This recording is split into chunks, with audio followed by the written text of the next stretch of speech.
ఇవాళ మనం చూసినాం వికారాబాద్ లోపల ఒక నిరసన కార్యక్రమం చేపట్టడం జరిగింది. దేని గురించి అంటే ఇవాళ ప్రజాప్రభుత్వం అని చెప్పుకునే ఈ రాష్ట్ర ప్రభుత్వం, కాంగ్రెస్ పార్టీ ప్రభుత్వం, రేవంత్ రెడ్డి గారి ప్రభుత్వం ఇవాళ వారు ఎన్నికలలో ఇచ్చిన హామీలు ఏవైతే 6 గ్యారెంటీలు ఇచ్చినారో ఇవాళ నేటికి కరెక్ట్గా సంవత్సరం మీద ఒక్క నెల జరుగుతూ ఉన్నది. సంవత్సరం మీద ఒక్క నెల జరుగుతూ ఉన్న పరిస్థితి లోపల, అయిపోయిన పరిస్థితి లోపల కూడా వాళ్ళు ఏవైతే ఎన్నికలలో దొంగ హామీలు ఇచ్చినారో 6 గ్యారెంటీల పేరిట 420 హామీలు ఇచ్చినారో ఇప్పటి వరకు కూడా హామీలు నెరవేర్చని పరిస్థితికి మేము ప్రజల తరపుకెళ్ళి మేము బీఆర్ఎస్ పార్టీ యోజన విభాగం ఆధ్వర్యం లోపల ఇవాళ ఒక నిరసన కార్యక్రమం చేపట్టినాం. మేము ఏదైతే శాంతియుతంగా నిరసన కార్యక్రమం చేపట్టినామో దానిని పోలీసులను అడ్డుకున్న పరిస్థితి కూడా మీరందరూ కూడా చూసినారు. నేను అడుగుతా ఉన్న పోలీసులను కూడా మనకు ఆర్టికల్ 19(1)B లోపల చాలా స్పష్టంగా మనం నిరసన చేసుకోనికే మన భారత రాజ్యాంగం హక్కులు కల్పించిన పరిస్థితి. మరి ఇలా మన హక్కులను కాలేదనేలాగా ఇలా రాష్ట్ర ప్రభుత్వం నడుచుకున్న పరిస్థితి కూడా మన వికారాబాద్ మీడియా అన్నలందరూ కూడా మీరే చూసిన పరిస్థితి ఉన్నది.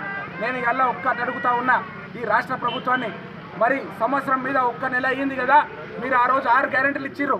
ఏదైతే విద్యా యువ వికాసం అని, మహాలక్ష్మి అని చెప్పి, రైతు భరోసా అని చెప్పి, ఇట్లా ఇందిరమ్మ ఇండ్ల పథకం అని చెప్పి 6 గ్యారెంటీల పేరిట మీరు ఏదైతే కార్యక్రమం చేపట్టిరో మరి ఇప్పటి వరకు మహాలక్ష్మిలో ఉన్న 2,500 రూపాయలు ఏ మహిళా సోదరి కన్నా మన ఇక్కడ ఈ ప్రాంతం లోపల, ఈ తెలంగాణ ప్రాంతం లోపల బెనిఫిట్ అయ్యారా అని నేను అడుగుతా ఉన్నా. ఇందిరమ్మ ఇండ్ల పథకం ద్వారా ఏ అన్నల కన్నా సరే ఇవాళటి వరకు 5 లక్షల రూపాయలు వచ్చినాయని చెప్పి నేను ఈ రాష్ట్ర ప్రభుత్వాన్ని నేను అడుగుతా ఉన్నా. నేను ఇంకొక విషయం, యువ వికాసం కింద ఇవాళ ప్రతి పేద విద్యార్థులకు 5 లక్షల రూపాయలు విద్యా భరోసా కార్డు ఇస్తామన్నారు.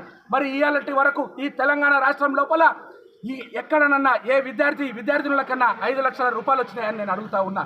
నేను ఇంకొక మాట అడుగుతా ఉన్నా, తెలంగాణలోని ప్రతి మండల హెడ్ క్వార్టర్ లోపల తెలంగాణ ఇంటర్నేషనల్ స్కూల్స్ పెడతామని చెప్పి ఆ రోజు రేవంత్ రెడ్డి గారి ప్రభుత్వం మేనిఫెస్టో రిలీజ్ చేస్తే మరి ఈరోజు ఒక్క మండలం లోపలైనా కొత్త స్కూల్ ఏర్పాటు చేసిరా, ఇంటర్నేషనల్ స్టాండర్డ్స్ ఏర్పాటు చేసిరా అని చెప్పి నేను రాష్ట్ర ప్రభుత్వాన్ని నేను ప్రశ్నిస్తూ ఉన్నా. దీనికి మీరందరూ కూడా సాక్ష్యం. నిన్నగాక మొన్న మనం దారు మండలంలో పోతే డైరెక్ట్గా విద్యార్థులు, ఆడపిల్లలు, కేజీపీ స్కూల్లో ఉన్న విద్యార్థులు డైరెక్ట్ నా దగ్గరకు వచ్చి అన్నా మాకు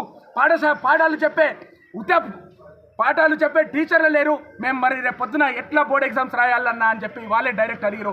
దానికి సాక్ష్యం మన మీడియా అన్నలే అని నేను గుర్తు చేస్తూ ఉన్నా. అంతెందుకు, మనం వికారాబాద్ జిల్లా హెడ్ క్వార్టర్ లోపల ఎస్సీ బీసీ హాస్టల్ని సందర్శిస్తే ఆడ బాత్రూమ్లు కూడా సరిగా లేవు. మళ్ళీ బిల్డింగ్ స్థితిగతులు అందరూ కూడా మీరే చూస్తున్నారు. మరి ఇదేనా మీరు మేనిఫెస్టోలో పెట్టిన ఇంటర్నేషనల్ స్కూల్స్ అని పెట్టిరు? మరి ఇదేనా దానికి నిదర్శనం అని చెప్పి నేను ఈ రాష్ట్ర ప్రభుత్వాన్ని ప్రశ్నిస్తూ ఉన్నా.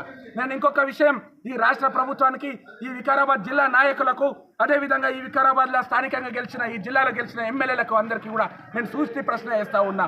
అంటే ఈ వికారాబాద్ జిల్లా వాసిగారిని చెప్పుకున్న ఈ ముఖ్యమంత్రి గారికి కూడా నేను ఒక సూటి ప్రశ్న వేస్తూ ఉన్నా.